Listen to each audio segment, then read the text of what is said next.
hello. I'm Rowland Hill, Sir Rowland Hill. I'm going to tell you all about my big idea. My big idea about a very, very small thing that changed the world. Come on in.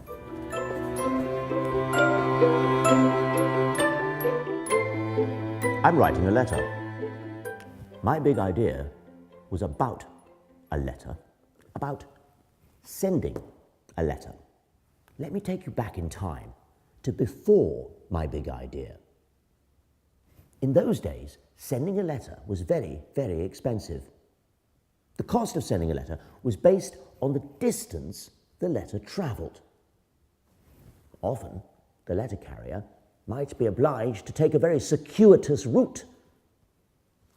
This made letters ridiculously expensive, sometimes as much as £1. The cost was also based on how many sheets of paper were used. This only encouraged people to cheat, for instance, by writing in 2 directions across the piece of paper. Look at this letter. Can you read that? Really, how crazy. And another thing. The cost of sending a letter was paid for by the person receiving the letter, not the person sending the letter. So, if the person receiving the letter couldn't afford it, the letter was not delivered. So, when you sent a letter, you had no idea what it would cost or whether it would even get there. So, I wrote this pamphlet, Post Office Reform.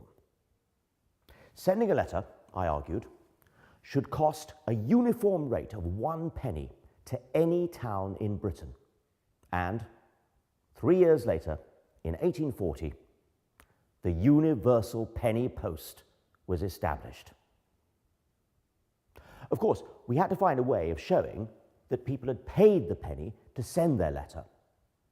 And that was when I invented that small thing I mentioned, the world's first prepaid postage stamp, the penny black. Now, everyone could afford to send a letter, even those from poor districts where, heretofore, the postman's knock was rarely heard. People started to use the post for all sorts of things, not just boring things like bills, but birthday cards, party invitations, and, in 1843, the first Christmas card. So there you have it. My big idea about a very small thing that changed the world. The penny black.